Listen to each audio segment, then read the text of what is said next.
Bismillahirrahmanirrahim. Assalamualaikum warahmatullahi wabarakatuh. Perkenalkan, nama saya Suci Rahayu, NPM 1901012039. Baik, di sini saya akan menyampaikan materi tentang al-fana, al-baqa, dan al-ittihad. Yang pertama yaitu pengertian al-fana, al-baqa, dan al-ittihad. Pengertian al-fana. Dari segi bahasa, al-fana berarti hilangnya wujud sesuatu. Adapun arti fana menurut kalangan sufi ialah hilangnya kesadaran pribadi dengan dirinya sendiri atau dengan sesuatu yang lazim digunakan pada dirinya. Menurut pendapat lain, fana berarti bergantinya sifat-sifat kemanusiaan dengan sifat-sifat ketuhanan. Fana dapat pula berarti hilangnya sifat-sifat yang tercela. Mustazhari mengatakan bahwa yang dimaksud dengan fana yaitu lenyapnya indrawi atau kebasyariahan, yakni sifat sebagai manusia biasa yang suka pada syahwat dan hawa nafsu. Pengertian al-baqa, secara harfiah, al-baqa berarti kekal, sedangkan menurut para sufi, baqa adalah kekalnya sifat-sifat terpuji, sifat-sifat Tuhan dalam diri manusia. Karena lenyapnya sifat-sifat basyariah, maka yang kekal adalah sifat-sifat ilahiyah. Baqa adalah kekalnya sifat-sifat ketuhanan, akhlak yang terpuji, ilmu pengetahuan, dan kebersihan diri dari dosa dan maksiat. Untuk mencapai baqa ini perlu dilakukan usaha-usaha seperti taubat, zikir, ibadah, dan menghiasi diri dari perbuatan yang terpuji. Pengertian al-ittihad. Al-ittihad yang diamalkan oleh Bustami adalah suatu makom yang tertinggi untuk lebih dekat kepada Allah Subhanahu wa Ta'ala. Tapi sebelum sampai ke al-ittihad, seorang sufi harus terlebih dahulu mengalami fana dan baqa. Berbicara fana dan baqa sangat erat kaitannya dengan al-ittihad, yakni penyatuan batin atau rohaniyah dengan Tuhan, karena tujuan dari fana dan baqa itu sendiri adalah al-ittihad. Jadi, al-fana, al-baqa erat hubungannya dengan al-ittihad, yakni penyatuan batin atau rohania dengan Tuhan, karena tujuan al-fana dan al-baqa itu sendiri adalah al-ittihad.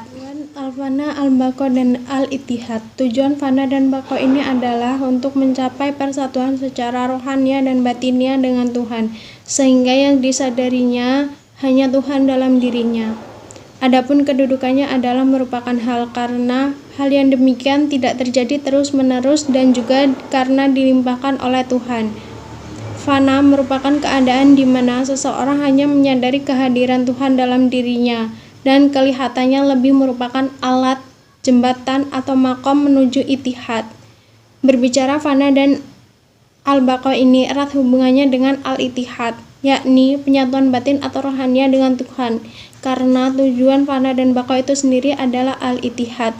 Hal yang demikian sejalan dengan pendapat Mustafa Zahri yang mengatakan bahwa fana dan baqa tidak dapat dipisahkan dengan pembicaraan paham ittihad. Dalam situasi ittihad yang demikian itu, seorang sufi telah merasa bahwa dirinya bersatu dengan Tuhan, suatu tingkatan di mana yang mencintai dan yang dicintai telah menjadi satu, sehingga salah satu dari mereka dapat memanggil yang satu dengan kata-kata "Hai aku". Dengan demikian, jika seorang sufi mengatakan misalnya "Maha suci aku", maka yang dimaksud aku di situ bukan sufi, tetapi sufi yang telah bersatu batin dan rohaninya dengan Tuhan melalui fana dan baqa, yaitu tokoh yang mengembangkan al-fana, al-baqa, dan al-ittihad. Konsep fana dan baqa mulai dikembangkan oleh Abu Yazid al-Bustami pada abad 3 Hijriah yang dipandang sebagai cikal bakal timbulnya ajaran kesatuan wujud atau ittihad. Dalam kajian sejarah tasawuf, Abu Yazid al-Bustami disebut-sebut sebagai sufi yang pertama kali memperkenalkan paham fana dan baqa ini. Ketika Abu Yazid telah fana dan mencapai baqa, maka dari mulutnya keluarlah kata-kata yang ganjil, yang jika tidak hati-hati dalam memahami akan menimbulkan kesan seolah-olah Abu Yazid mengaku dirinya itu sebagai Tuhan. Padahal yang sesungguhnya ia tetap manusia, yaitu manusia yang padamu. Tuhan berfirman, tinggallah dirimu, lenyapkanlah dirimu, baru kamu kembali bersatu. Ayat tersebut memberikan petunjuk bahwa Allah Subhanahu wa Ta'ala telah memberikan peluang kepada manusia untuk bersatu dengan Tuhan secara rohania dan batiniah, yang caranya antara lain yaitu dengan beramal soleh dan beribadah semata-mata karena Allah Subhanahu wa Ta'ala, menghilangkan sifat-sifat dan akhlak buruk, meninggalkan dosa dan maksiat, dan kemudian menghiasi diri dengan sifat-sifat Allah yang kemudian ini tercakup dalam konsep fana dan baqo. Baik, kesimpulan dari al-fana, al-baqo, dan al-ittihad yaitu fana artinya tidak tampaknya sesuatu, sedangkan baqo ialah kekalnya sifat-sifat ketuhanan, akhlak yang terpuji, ilmu pengetahuan, dan kebersihan diri dari dosa dan maksiat. Jadi al-fana, al-baqo erat penyatuan batin atau rohaniah dengan Tuhan, karena tujuan al-fana dan al-baqo itu sendiri adalah al-ittihad. Berdasarkan uraian tersebut dapat diketahui bahwa yang dituju dengan fana dan baqo ini adalah mencapai persatuan secara rohania dan batiniah dengan Tuhan, sehingga yang disadarinya itu hanyalah Tuhan yang ada dalam dirinya.